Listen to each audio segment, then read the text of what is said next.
Այն խոսքը, որ պատրաստել եմ մի համարի շուրջ էր, երբ որ կարդում էի, եւ երկրորդ օրինաց 28-րդ գլուխը վստահ եմ բոլորիս քաչ հայտնի հատված է։ Այդտեղ խոսվում է օրհնությունների, Աստծո տված օրհնության խոստումների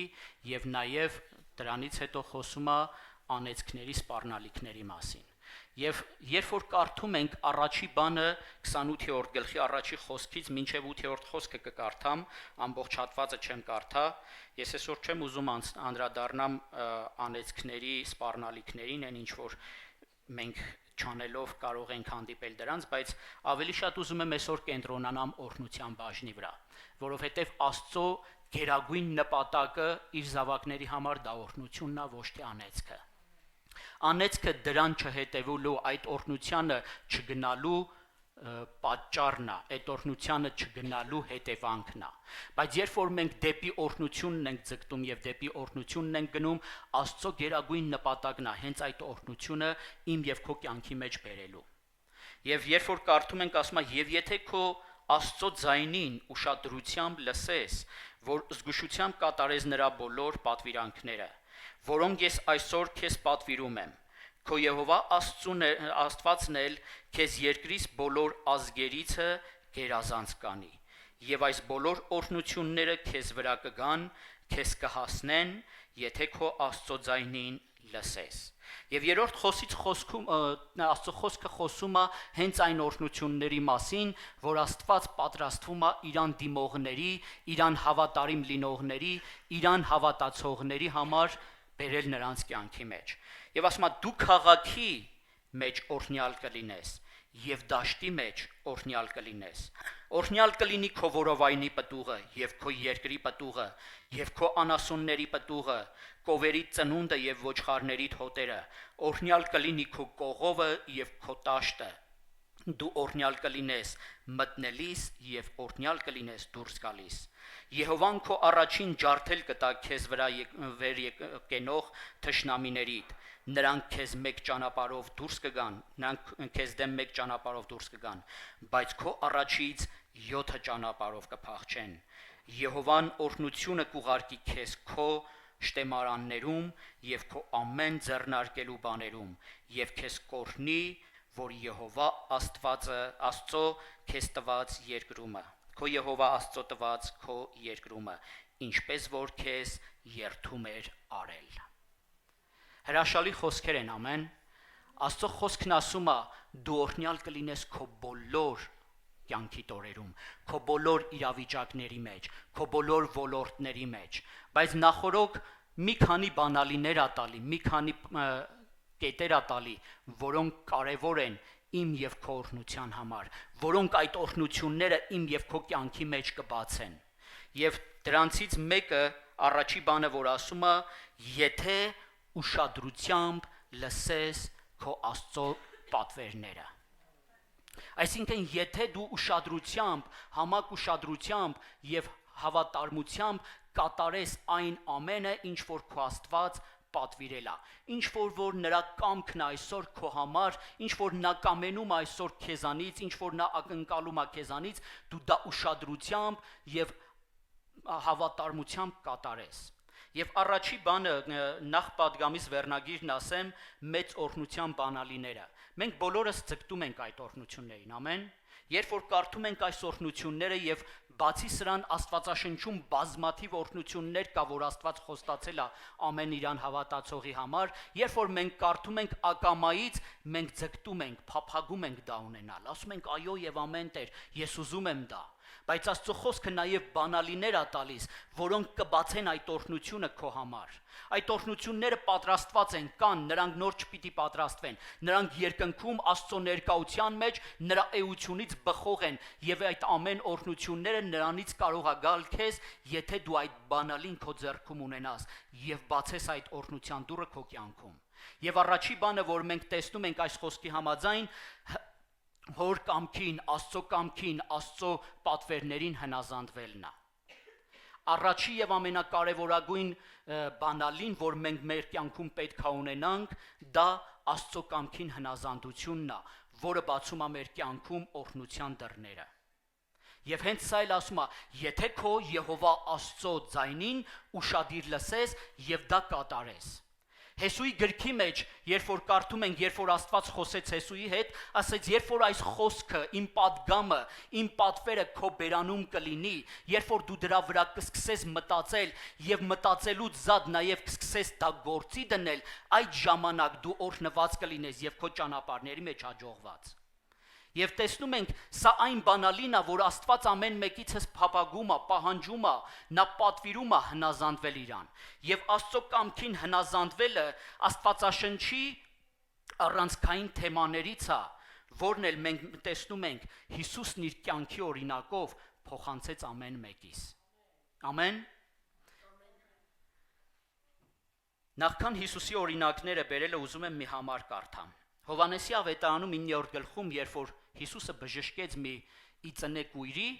նրան կանչեցին քննության։ Եվ երբ որ նրան ասեցին ոնց եղավ, ինչպես եղավ, նա սկսեց մանրակրկիտ բացատրել, հետո ծնողներին կանչեցին, ծնողներն էլ ասեցին ինքը չափահաս է, թող ինքն ասի։ Եվ երբ որ նորից էին խոսում, մի նախադասություն, որ նա ասեց, նրան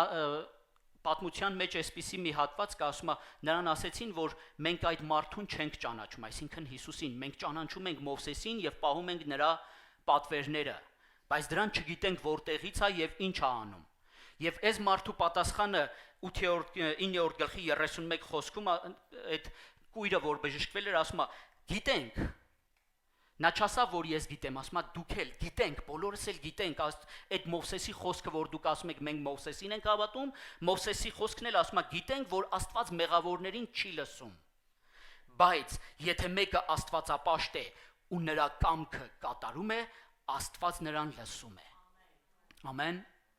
Եթե մեկը Աստծո կամքը կատարում է, եթե մեկը հոր կամքը կատարում է, եթե մեկը Աստծո խոսքը, որը Աստծո պատվերն է, որը Աստծո բերանից դուրս եկած պատգամն է, լսում եւ կատարում է դրան, իր աստվածապաշտության մեջ նաեւ գործողության է վերածում կատարելով հոր կամքը, Աստծո խոսքն ասում է, մենք գիտենք, որ Աստված նրան լսում է։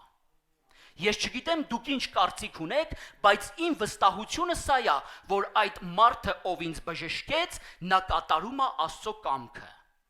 Որովհետև չկա մի բան, որ Աստծո կամքը չկատարես եւ քո կյանքում Աստված բերի դա։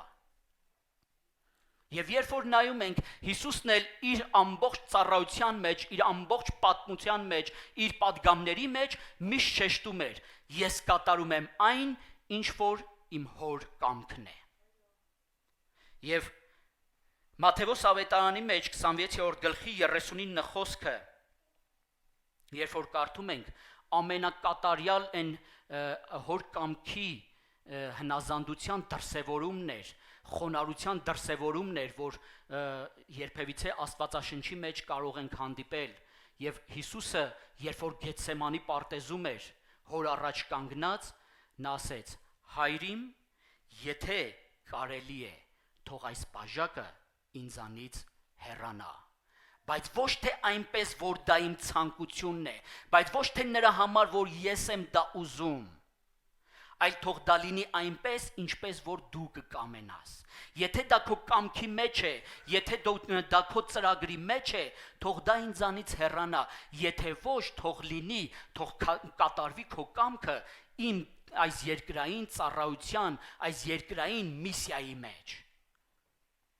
Եվ Հիսուսը իր ամբողջ էությամբ խոնարհվեց Հայր Աստծո կամքի առաջ եւ մինչեւ վերջ կատարեց այն նպատակը, որ Հայր Աստված որդու միջոցով ուներ իմ եւ քո կյանքում իրագործելու, ամեն, ամբողջ մարդկության, ամբողջ արարչագործության համար անելու, որովհետև նա հանձն էր առել հոր կամքը կատարելու, նա որոշում էր ունեցել գալու երկիր եւ կատարելու այն նպատակը, որ Աստված ուներ իր արարչագործության համար, եւ նա մինչեւ վերջ ասեց. Տեր, թող լինի այնպես, ինչպես որ դու ես կամենում, Որովհետև մինչև այդ էլ երբ որ կարդում ենք Հովհաննեսի ավետարանի մեջ մի քանի հատվածներում Հիսուսը երբ որ խոսում էր, հետևյալն էր ասում, որովհետև ես երկնքից իջա ոչ թե իմ կամքը անելու, ոչ թե ես իջա քմահաճությամբ, ոչ թե ես իջա ուղակի ինձ լավը զգալու համար, ոչ թե ես իջա որ ցույց տամ ես ինչ որ մեկն եմ, ինչ որ բան կարող եմ անել, այլ ես եկա երկիր, որպիսի կատարեմ այն մեկի կամքը, որը ինձ ուղարկեց։ Մեկ ուրիշ հատվածում 4:34 համարում, ասում է իմ կերակուրը այն է, որ ինձ ուղարկողի կամքը անեմ եւ ավարտին հասցնեմ նրա գործը։ Սա մինչև Գեթսեման նրա արած խոսքերն էր։ Եվ երբ որ նա խոսում էր այս մասին, կարող է շատերը մտածեին, լսեին եւ ասեին, ուղակի խոսքեր է, ասում է։ Բայց Հիսուսը իր կյանքով ցույց տվեց, որ իր արտասանած խոսքերը, որ նա ասում էր ես հոր կամքն եմ անում, դրանք ուղակի լոկ դատարկ խոսքեր չէին, դրանք ուղակի թեորիաներ չէին, որ նա արտասանում էր, այլ նա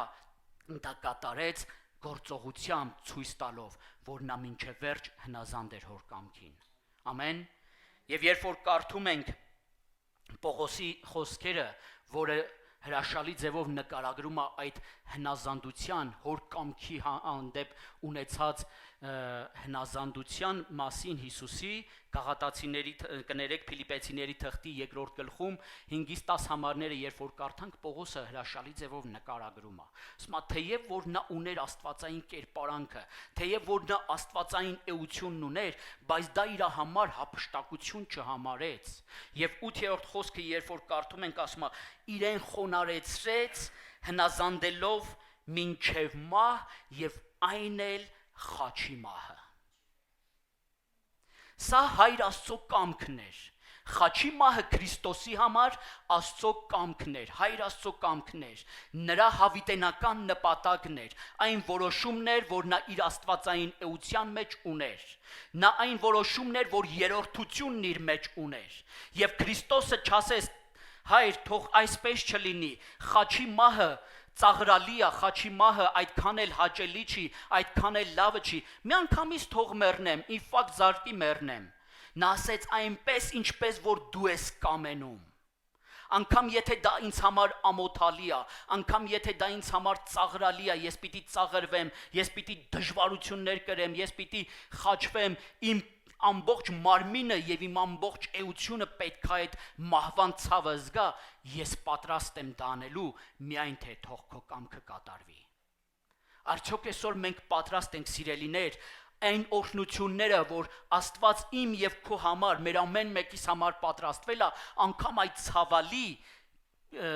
զիջմանը, այդ ցավալի ընծայմանը գնանք։ Գուցե մենք այսօր ասենք, այո, համաձայն եմ Տերին, ինչ որ ասում ես թող լինի, բայց շատ անգամներ կներեք սիրելիներս, բոլորս էլ սխալական ենք, բոլորս էլ մարդ ենք, եւ մարդկային մարմինը, մարդկային էությունը չի սիրում այդ տկարությունները կրել, եւ երբ որ գալիս է այդ փոքր տկարությունները, մենք սկսում ենք նվնվալ։ Իսրայելի համար Աստված ուներ մեծ օրհնություն, ամեն։ Ասավ, ձեզ պիտի տանեմ կաթ ու մեղր բխող երկիր։ Ես դա ձեզ օրհնություն պետքա տամ, դա ձեզ ժառանգություն պետքա տամ։ Իսրայելն էլ ասեց լավ է։ Դուրս եկան ճանապարհին ու մի փոքր ժամանակ անց սկսեցին Եգիպտոսի սոխն ու սխտորը, այս անապատի շոքը, բերել ես մեզ այստեղ մերցնես, ջուր չկա, կերակուր չկա, սա որտեղից էր խոսում, եթե ոչ մարմնից։ Ամեն։ Սա մարմինն էր պահանջում։ Եվ Հիսուսի մասին էլ երբ որ ասում է, երբ որ նա կանգնել էր աղոթքի, ասում է մարմինը տկար էր, բայց հոգին հոժար էր գնալու հայր Աստծո կամքը իրականացնելու։ Մեր մարմինը շատ անգամներ տկարանում է, չցանկանալով կատարել Աստծո կամքը եւ փորձում է մեզ Աստծո նպատակներից, Աստծո կամքից հեռացնել։ Բայց երբ որ մենք հոգուն տեղ ենք տալիս եւ թույլ ենք տալիս հոգին գործի, մենք նույնպես կարող ենք Հիսուսի պես ասել. թող լինի քո կամքը։ Եվ երբ որ Աստծո կամքը գալիս է, երբ որ Աստծո կամքը կատարվում է, այդտեղ գալիս է մեծ օրհնությունը, Որն էր Քրիստոսի մահվան հարության մեծ օրհնությունը, եթե ոչ այստեղ նստած յուրաքանչյուրդ։ Մեկ կյանք ընծայվեց դրվեց զոհասեղանին, բայց միլիոնավոր կյանքեր այսօր պատկանում են Աստծուն նորից ու նորից։ Ամեն, որովհետև մեկ օր Քրիստոս որոշեց հնազանդվել Աստծո կամքին, նա որոշեց ունենալ այն ամեն օրհնությունները, որ Հայր Աստված պահել էր նրա համար, պատրաստել էր նրա համար։ Նույն այս համարի վերջնամասում, երբ որ կարդում ենք, ասում է, քանի որ նա հնազանդվեց, Աստված նրան մի անուն տվեց, որից բարձր չկա։ Հիսուսը իր անձը խոնարհեցրեց եւ ժառանգեց մի անուն, որի մեջ ամեն օրհնությունները պարունակվում է, պարփակված է, լեցուն լցված է։ Երբ որ ասում ենք Հիսուս, երբ որ ասում ենք Քրիստոս, մենք նրա մեջ տեսնում ենք մեր բժշկությունը, մենք նրա մեջ տեսնում ենք մեր հաղթությունը, մենք նրա մեջ տեսնում ենք մեր ազատագրությունը, մենք նրա մեջ տեսնում ենք մեր սրբությունը, մենք նրա մեջ տեսնում ենք մեր օրհնությունները, մենք նրա մեջ տեսնում ենք հոգու օծությունը, մենք տեսնում ենք այն ամենը, ինչի կարիքը մենք կարող ենք ունենալ։ Որովհետև նա կարողացավ հնազանդվել մինչև խաչիմահ հոր կամքին և կատարել այնպես, ինչպես որ Հայրն էր որոշել։ Եվ երբ որ այսօր ես ու դու էլ սիրելիս կկարողանանք մինչև վերջ հոր կամքին հնազանդվել և անել այն ամենը և անել այնպես, ինչպես որ Հայրն է կամենում, մենք էլ կարող ենք վերցնել այդ օրհնությունները, որովհետև Աստծո խոսքն ասում է, նրանք, ովքեր որ Հիսուսի անվանը հավատացին, նրանց տվեց իշխանություն։ Նրանք ովքեր որ Աստծո կամքին հավատացին, որովհետև Քրիստոսը Աստծո կամքն էր, որովհետև երբ որ մենք հավատում ենք այդ Աստծո կամքին եւ այդ անվան իշխանությունը գալիս է մեր կյանքի մեջ, մեզ արտոնություն է տրվում այդ անունից բխող բոլոր օրհնությունները մեր կյանքում ունենալ։ Երկրորդ կներեք Եբրայեցիների թղթի մեջ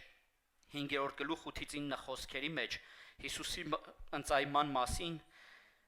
նաև հետևյալն ասում է, թեպետ որդի էր, իր չարչարանքներից հնազանդվել սովորեց։ Մենք Աստծո որդիներ ենք, ամեն, բայց մենք կարիք ունենք չարչարանքների մեջ հնազանդվել սովորենք։ Մենք կարիք ունենք նեղությունների, դժվարությունների մեջ Աստծուն հնազանդվել սովորենք, Աստծո կամքը ընդունել։ Ինչպես Ալվարդն ասեց, եթե չեմ սխալվում, այդ խոսքը ես դուրսն էի լավ չլսեցի, կեսից եկա, բայց միտքը ընկալեցի։ Կամ բաներ, որ մենք ակնկալում ենք, որ այդպես լինի, մենք ցանկանում ենք, որ այդ ձևով լինի, մտածելով, որ լավագույնը դա է։ Բայց Աստված ունի ավելի լավագույնը, որ մենք երբեք չենք էլ կարող պատկերացնել։ Աշակերտներից մեկը մի օր Հիսուսին ասեց. «Քավլիցի Տեր, որ դու մեռնես, ես դա թույլ չեմ տա։ Քավլիցի Տեր, որ բոլորը քեզանից կհրաժարվեն, բայց ես ոչ, Տեր»։ Բայց Աստծո կամքը դա չէր, Աստծո կամքը Քրիստոսի համար մեռնելն էր և հարություն առնելն էր։ Աստծո կամքը նրա կյանքի սերմը գցելն էր այս երկրի վրա, որպեսզի այս երկրից նաև հավիտենականի համար կյանքեր ծնվեն նորից։ Եվ երբ որ մենք կարողանում ենք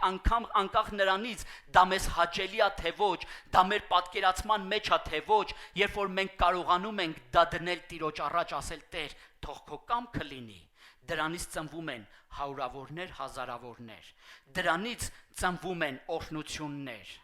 ամեն, և խոսքն ասում է, նա հնազանդություն սովորեց իր չարչարանքների մեջ, և կատարյալ դառնալով, սերմը մինչև չմեռնի, նա չի կարող բուսել, նա չի կարող կատարյալ, նոր, ավելի շատ պտուղ տալ։ Երբ որ Քրիստոս կատարելության հասավ իր մահվամբ և հարությամբ, այսինքն կատարեց Աստծո կատարյալ կամքը, այնպես չէր, որ Քրիստոս անկատար էր, նա կատարյալ էր, նա հավիտենական Աստված էր, բայց նա կատարելության մեջ գնաց, որովհետև կատարեց հոր կամքը, և ասում է, իրեն հնազանդվողների համար հավիտենական փրկության պատճառ դարձավ։ Երբ որ նա իր կյանքը դրեց, կատարելով հոր կամքը, նա նաև պատճառ դարձավ իրեն հնազանդվողների համար հավիտենական կյանքը ձեռք բերելու։ Եվ այսօր, երբ որ սիրելիս ես ու դու կատարյալ հնազանդության մեջ կկարողանանք քայլել եւ կատարել հոր կամքը, անկախ նրանից դա մեզ հաճելի է թե ոչ, դա մեզ համար ցավալի է թե ոչ։ Մենք էլ կարող ենք շատերի կյանքի մեջ այդ հավիտենական կյանքի փրկության սերմերը գցել։ Քո խոսքը կարող է այն խոսքը, որ դու Աստծուց վերցրել ես եւ տանես մեկ այլ մարդու կյանքի մեջ, խոսես նրա կյանքի մեջ, այդ խոսքը նրա կյանքում բերի հավիտենական փրկության սերմը։ Եւ այդ սերմը պտուղ տա։ Մեկին 30, մեկին 60, մեկին 100։ Եթե դա գծված է լավ հողի մեջ, այսինքն Աստծո կամքի մեջ, ամեն։ Եվ երկրորդ բանը, այստեղ ես կետերս մի քիչ հետո առաջ եմ արել, բայց ոչինչ։ Երկրորդ բանը, որ մենք կարիք ունենք, բանալին, որ ունենանք մեր ձեռքերի մեջ, դա Աստծո խոսքին մոտենալն է, Աստծո խոսքին դիմելն է։ Մարդկային էությունը սովոր է իր կարիքների համար առաջին հերթին այսպես ճակերտավոր ամենահեշտ տարբերակներին մոտենալ։ Բայց ուզում եմ քեզ ասել, ամենահեշտ տարբերակը դա Աստծո խոսքն է, որը քեզանից հեռուս չի։ Այն անհասանելի չի։ Մենք շատ անգամներ որոշում ենք ինչ որ կարիքի համար, ինչ որ խնդրի համար դիմել ես մեկին, դիմել են մեկին, զահանգահարել հեռու երկրում են մեկին գտնվող։ Բայց Աստծո խոսքը անգամ մեր ֆիզիկական դժվարությունների մեջ չէ,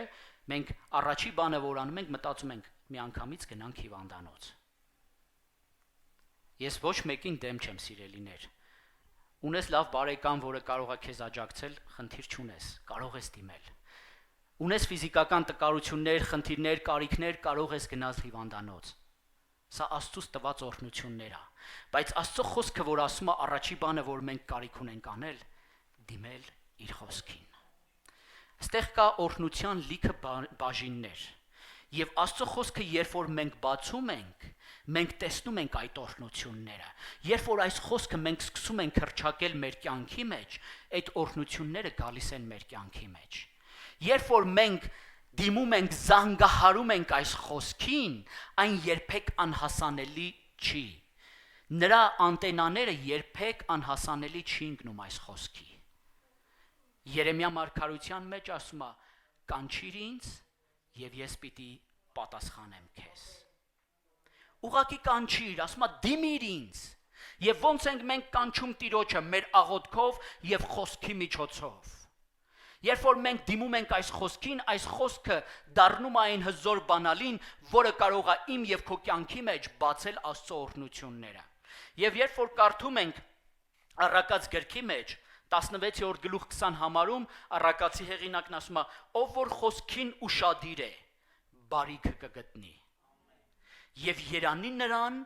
որ Տիրոջն է հուսացել»։ Նայեք, Առակացի հեղինակը չի ասում երանի այն մարդուն, ով թագավորին է հուսացել, ով մեծամեծ բարեկամներին է հուսացել, ասում է երանելի է նա, ով որ Տիրոջն է հուսացել, ով որ իր հույսը դրել է Տիրոջ վրա, եւ նա այս խոսքին ուշադրություն է դարձնում, նա իր ուշքը դարձնում է Աստծո խոսքին, որը իրեն կարող է բարիք եւ օրհնություն բերել։ Ամեն։ Եվ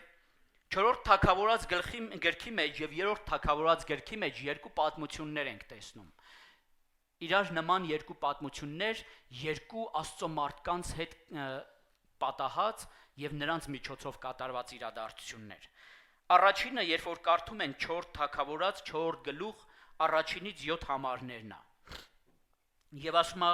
մարգարեների մի խումբ կար, որոնց մեջ մի հատ կին կար, որը Եղիսեի ծառաների մարգարեների խմբի մեկի այրին էր։ Եվ ասում է, երբ որ տեսավ Եղիսեին, ասեց. «Իմ մարդը քո ծառան մեռել է եւ դու գիտես, որ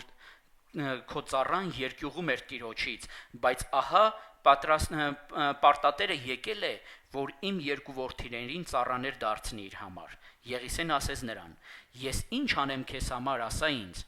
ինչ ունես տանդ»։ Եվ նա ասեց. «Քո աղախինն իր տանը ոչինչ չունի, բացի մի աման յուղից»։ Եղիսեն ասեց. «Գնա դրսից քո բոլոր դրացիներիցը դատարկ ամաններ ուզի եւ քիչ չհավաքես, եւ տունդ մտիր ու դուռը փակիր քո ետևից եւ քո որդիների ետևից, յուղը լցրու այդ բոլոր ամանների մեջ եւ վերցրու լցվածները։ Կինը գնաց նրա մոտից եւ դուռը փակեց իր հետևից եւ իր որդիների հետևից։ Նրանք նրան ամաններ էին տալիս եւ նա լցնում էր։ Եվ երբ ամանները լցվեցին, իր տղային ասեց. «Էլի աման տուր»։ Եվ նա ասեց. «Էլ աման չկա», եւ յուղը դադարեց։ Գիտեք, ստեղ մենք կարդում ենք շատ անգամներ այս պատմությունը ուղղակի որպես պատմություն մեկի հետ կատարված։ Բայց ստեղ կարևորը գիտեք որն է։ Երբ որ այս կինը կարիք ուներ, նա չգնաց թակեց պարտատիրոջ դուռը խնդրի, որ իրեն ների, իրեն ողորմի, նա չգնաց թակեց թակավորի դուռը կամ ինչ-որ մեկ այլ բարեկամի դուռ, որպեսզի իրեն աջակցեն այդ իրավիճակից դուրս գա։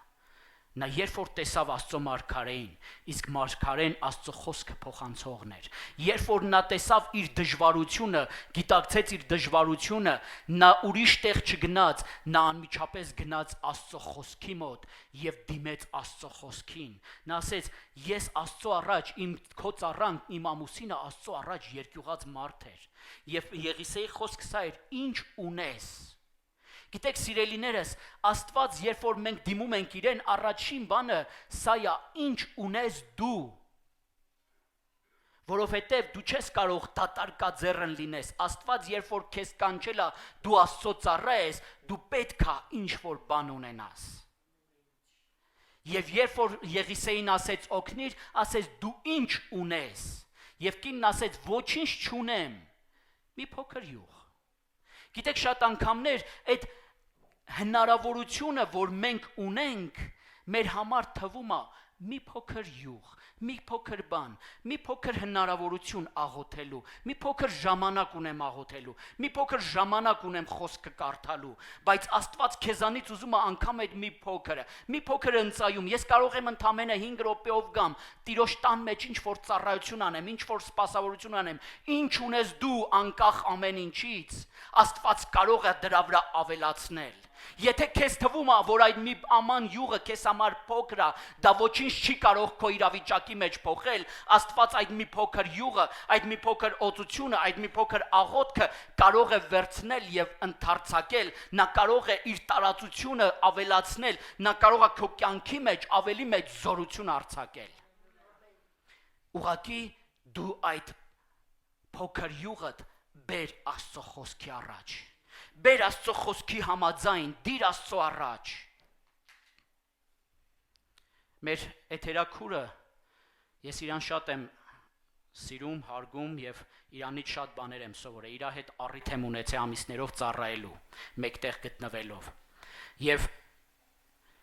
մի խոսք, որ իմ հիշողության մեջ, իմ մտածմունքների մեջ իրանից ասած տպավորվել է։ Եվ շատ անգամներ, երբ որ մենք կանգնում ենք աղոթքի ինչ-որ հարցի շուրջ, Ախալ քալաքում գտնվող ժամանակ, երբ որ ինքը այնտեղ ծառայում էր, ինքը աղոթք էր բարձրացնում. Տեր, այս ինչի կարիքն ունի։ Ես այս ինչի կարիքն ունեմ, քո եկեղեցին այս ինչի կարիքն ունի։ Եվ ասում էր. դու խոստացել ես, դու էլ տուր։ Աստված խոստացել է օրհնություն։ Ես ունեմ կարիք, բայց ես նաև ունեմ այս խոսքը նրա առաջ բերելու։ Դու ես խոստացել, որովհետև քո խոսքն է ասում։ Այս խոսքի մեջ եմ ես կարդացել, տեսել, վերցրել, որ դու խոստացել ես սա ինձ։ Եվ ես սրա ունեցողը պետքա լինեմ։ Ես ունեմ։ Աստծո խոսքն ասում է, եթե փոքր հավատք ունենաք, մանանեխի չափ հավատք ունենաք։ Այսօր սիրելիս կուզեմ այդ փոքր յուղը, այդ հավատքը ունենաս քո ձեռքի մեջ։ Եվ երբ որ կկանգնես Տիրոջ առաջ, այնինչ որ քո կարիքն է, այնինչ որ խնդրում ես, դու դա բերես Տիրոջ առաջ, ասես Տեր, քո խոսքն ասում է, եթե փոքր հավատք ունենաս, ես այսօր այդ փոքր հավատքով գալիս եմ, այդ մի փոքր աման յուղը բերում եմ քո առաջ եւ ասում եմ սա ունեմ։ Եվ սիրելիս, երբ որ նա բերեց այդ փոքր յուղը, ասեց սա ունեմ, Եղիսեի խոսքը սա էր, այդ փոքր ամանով չբավարարվես։ Սիրելիս, այսօր երբ որ կկանգնես Տիրոջ առաջ, մի փոքր ժամանակով չբավարարվես։ թույլ տուր այսօր Աստված խոսի քեզ հետ։ Ժամանակ ծախու տարբեր իրավիճակներից, քո այսօրվա, քո վաղվա օրվա, քո մյուս օրերի մեջ ժամանակ ծախու Տիրոջ օրհնությունների համար։ Այն ամանները, որ կնոջը Եղիսեն ասեց, գնա քո դրացիներից ամաններ վերցրու։ Դրանք այն ժամանակներն էին, որ նա պետքա վերցներ։ Դրանք այսօր քո համար այն ժամանակներն է, որ դու քո առօրյայից, քո ուրիշ զբաղմունքներից, դրացիներից, որոնք դու տրամադրում ես, քո առօրյա մնացած հոգսերի, կարիքների ու գործերի համար, դրանցից ժամանակ վերցրու, կճուճներ վերցրու, ամաններ վերցրու, սափորներ վերցրու եւ բեր ու Տիրոջ խոսքի առաջ դիր, թող յուղը հոսի դրա մեջ, թող Աստծո օրհնությունը, թող Աստծո օծությունը հոսի, լցվի դրանց մեջ։ Եվ որքան ժամանակ դու ավելի կտրամադրես Աստծո ներկայությանը, Աստծո կամքին, Աստծո գործին, այնքան օծությունը ավելի շատ կգա քո կյանքի մեջ, այնքան օծության յուղը կավելանա քո կյանքի մեջ, եւ ոչ միայն քո համար ու քո կյանքի համար, այլ նաեւ քո որդիների համար։ Աստծո խոսքն ասում է, Եղիսեն ասեց, գնա մտի քո տունը եւ դուռը քո եւ քո որդիների հետևից փակիր։ Երբ որ կարդում ենք Աստծո խոսքի մեջ, նաև ասում է, երբ որ կկանգնես Տիրոջ առաջ, մտիր քո ներքին սենյակը եւ դուռդ փակիր ու կանգնիր Տիրոջ առաջ։ Երբ որ կմտնես այդ գործողությանը, կգնաս Տիրոջից օրհնություն վերցնելու, թող աշխարհը այնինչ որ դռնից այն կողմը քեզ չխանգարի, քո ականջներին չշշնջա, այլ թող միայն Աստծո ձայնը եւ Աստծո օծությունը գա քո կյանքի մեջ։ Եվ երբ որ այս կինը գնաց եւ արեց այնպես ինչպես որ Աստծո խոսքն էր նրան հասել, Աստծո խոսքն ասում է, նա լցրեց այդ բոլոր ամանները մինչեւ այն պահը, որ այլևս աման չուներ։ Մեկ ուրիշ պատմություն, որը գրված է 3-րդ Թագավորաց գրքի մեջ, ամբողջությամբ այդ հատվածը չեմ կարդա։ Երբ որ սովի տարիներ էր, Եղիա մարգարեին Աստված ասեց գնա Սարեպթա, եւ երբ որ նա գնաց ասма դարպասի մոտ մի այրի կնոջ հանդիպեց եւ նրանից ջուր ուզեց, եւ երբ որ նա գնաց որ ջուր բերի, ասեց երբ որ գալիս ես քո հետ մի կտորել հաց բեր որ ուտեմ։ Եվ այս կինը նրա պատասխանը հետևյալն էր, քո ծառան ոչինչ չունի, մի փոքր ալյուր ունի, որից մի փոքր հաց պետքա սարքի, ուտի ինքն ու իր տղան, որ դրանից հետո այլևս հույս չկա, պետքա մեռնենք։ Բայց մարգարեի խոսքը, Աստծո խոսքը հետևյալն էր, ինձ համար առաջին հերթին բեր, այսինքն դու քո այն ինչ որ մտածում ես, որ դրանից այն կողմ այլևս դու անելիք չունես, վերջացել է, քո հնարավորությունները վերջացել է, գուցե սիրելիներս, հատկապես տարեցներ, սիրելի քույրեր, որ մտածում եք դուք այլևս անելու բան չունեք Տիրոջ ներկայության մեջ, Տիրոջ դաշտի մեջ, ուզում եմ ձեզ ասեմ, ձեր ալյուրը պիտի չպակասի եւ ձեր յուղը պիտի չպակասի։ Դուք ունեք դեռևս կերակրելու եւ կերակրվելու հնարավորություն։ Որովհետեւ սա Աստծո խոսքն է եւ ասում է, երբ որ նա բերեց մարգարեի համար մի կտոր այդ հացը, մարգարեն ասեց, այլևս քո կճուճից ալյուրը չի պակասի եւ քո կուժից յուղը չի դադարի։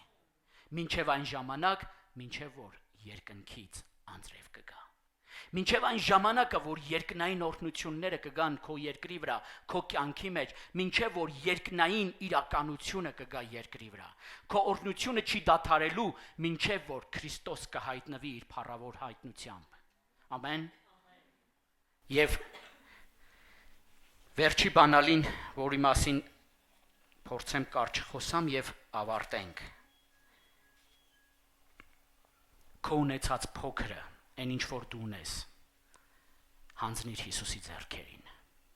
Սրա մասին ես մի քանի շաբաթ առաջ զոհաբերության մեջ ակնարկել եմ, խոսել եմ։ Եվ երբ որ Հիսուսը քարոզում էր անապատի մեջ, անապատ վայրում խոսում էր, նա նայեց, որ ժողովուրդը շատ են եւ օրը արդեն մտնելու ժամանակն էր, եւ տեսավ, որ նրանք սոված են։ Եվ աշակերտներին փորձելու համար ասեց. «Ինչ տանք, ինչ ունեք, ինչ տանք այս ժողովրդին ուտելու»։ Եվ աշակերտների արձագանքը հետևյալն էր. 200 դահեկանի հացը անգամ սրանց չի հերիքի, որտեղից մենք կերակրենք, արձակիր թող գնան։ Բայց աշակերտներից մեկն եկավ եւ Հիսուսին ասեց Անդրեասը. «Ստեղ մի պատանի կա, որ ընդամենը ունի 5 կարի հաց եւ 2 ձուկ»։ Եվ Հիսուսը դրանք վերցրեց, բարձրացրեց դեպի երկինք, օրհնեց եւ տվեց, որ բաժանեն, ամեն։ Երբ որ մենք նայում ենք աշակերտների մոտեցումը, սիրելիներս, մեր մարդկային հասկացողությունն է։ Երբ որ մենք նայում ենք մեր իրավիճակներին, մեր դեմը եղող այդ ամեն խնդիրներին, կարիքներին, դրանք շատ են թվում։ Մենք կարծում ենք, որ հնարավորություն չունենք դրանք հոգալու։ Մենք կարծում ենք, որ հնարավոր չի դրանց բավարարումը տալ երբեք, որովհետև շատ մեծ ջանք է պահանջում։ Մեր կյանքը ամբողջությամբ չի հերիքի այդ ամենը անելու։ Եվ մեր հնարավորություններն էլ չեն հերիքի դրանք անելու։ Բայց Աստծո խոսքն ասում է, Հիսուսն ասեց, այդ պատանու ունեցած այդ փոքրը տվեք ինձ։ Գիտեք ինչն է կարևոր, ես այդ զոհաբերության ժամանակ էլ ասեցի, որ որևիցե ակնարկ չկա առարկություն այդ պատանու կողմից։ Այդ պատանին պատրաստակամ էր իր ունեցած այդ մի փոքր բանը, կերակուրը, որ իրեն էր պատկանում, իր այդ ամբողջ օրվա գուցե եւ շաբաթվա կերակուրն էր, որ նա դրանով պետքա ուտեր, կերակրվեր, որ չմեռներ, կարողանար քայլել, շարունակեր իր կյանքը, չէ՞։ Նա չարարկեց այդ մի փոքր ունեցած կերակուրը տրամադրել Հիսուսի ձեռքերի մեջ։ Ինչի համար։ Սա իմ եզրակացությունն է, որովհետև նա պատրաստ էր շարունակել լսել Աստծո պատգամը։ Նա պատրաստ էր տեսնել Քրիստոսի միջոցով կատարվող օրհնությունները, հրաշքները։ Բայց աշակերտները, որոնք Հիսուսի հետ քայլում էին եւ շատ բազմիցս անգամներ տեսել էին Հիսուսի հրաշքները, նրանք Հիսուսին ասում են. «Ընդամենը 5 հաց ու ձուկ է, էդ էլ ոչ մի բան չի կարող անի»։ Այդ պատանին տվեց, Հիսուսը բարձրացրեց դրանք հոր առաջ, օրհնեց եւ ասում է բաժանեց դրանք։ Եվ երբ որ բաժանվեց այդ ամենը, ասում է այնտեղ միայն 5000-ի չափ մարդ կար։ Եվ եթե չեմ սխալվում, այդ ժամանակ հрьяաների սովորության մեջ, նրանց բանի մեջ այդ հաշվարկը տղամարդկանց հաշվարկն էր միայն։ Այո։ Եւ եթե 5000 մենակ տղամարդու հաշվարկն են ասում, եթե համարենք մի այդքան էլ կանայք կային եւ պլյուս երեխաներ, այնտեղ 10000-ից գոնե ավելի ժողովուրդ պետքա լիներ։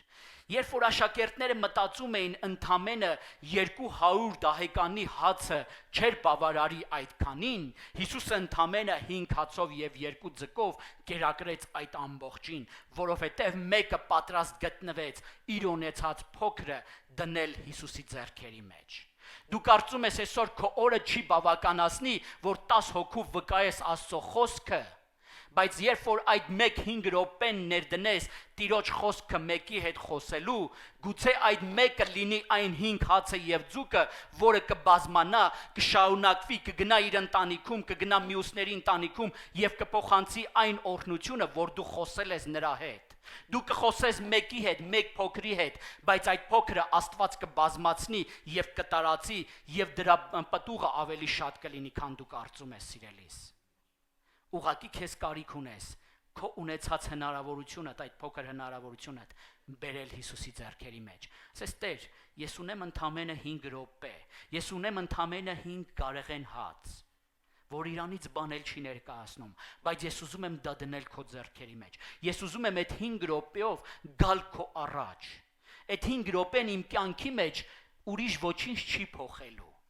Բայց ես վստահ եմ, երբ որ այդ 5 րոպեն քո ներկայության մեջ է դրվում, այդ 5 րոպեն կարող է 5000-ի կյանք փոխել։ Սիրելիս, չգիտեմ, դու կարող ես այս վայրի մեջ կանգնած 5 րոպե աղոթել։ Քո գտնվելու վայրում, երբ որ Աստված քեզ կանգնեցնում է աղոթքի, Սուրբ Հոգին քեզ դրդում է աղոթելու, դու 5 րոպե աղոթես եւ օվկիանոսներ այն կողմ 5000-ի կյանք փրկվի։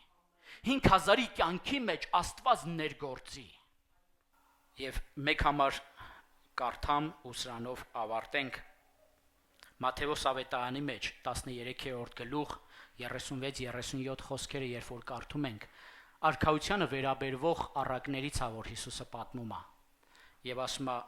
դարձյալ երկնքի արքայությունը նման է մի վաճառականի, որը գեղեցիկ մարգարիտներ էր որոնում, եւ մի թանկագին մարգարիտ գտնելով գնում վաճառում է իր ամբողջ ունեցածը եւ գնում է այդ մարգարիտը։ Այո, կարող ես լինել դու, կարող է լինել այն մյուսը, կարող եմ լինել ես, ամեն մեկս։ Մենք փնտրում ենք օրհնությունը, մենք փնտրում ենք գեղեցիկ բաներ, մենք փնտրում ենք Աստծո ներկայության մեջ լավագույնները, բայց ինչ ենք դրա համար պատրաստ դնելու։ Արդյոք մենք պատրաստ ենք մեր ամբողջը այն ինչ որ ունենք։ Աստծո խոսքն էս մարդու համար ասում է, ինչ ուներ տարավ ծախեց, որպիսի այդ օրհնությունը, այդ գեղեցիկ մարգարիտը ձեռք բերի։ Ինչ այսօր պատրաստ ես դնելու Աստծո համար, այդ նպատակի համար, որպիսի աստվածային օրհնությունները, երկնային օրհնությունները քո կյանքի մեջ կա։ Եթե դու պատրաստ ես, կուզեմ այսօր կանգնես ոտքի եւ միաբան աղոթքի մեջ կանգնենք Տիրոջ առաջ եւ առաջին հերթին շնորհակալություն հայտնենք, որ նա տվել է հնարավորությունը իր առաջ գնալու, իր խոսքին դիմելու, նա տվել է հնարավորություն իր կամքը կատարելու եւ նա տվել է մեզ հնարավորություն, ինչ որ մենք ունենք, իր ձեռքերին հանձնենք, որպիսի դրանք օրհնվեն եւ բազմապատկվեն։ Ամեն։ Եվ յուրաքանչյուր այս բանալիներ շատ կա սիրելիներս Աստծո խոսքի մեջ։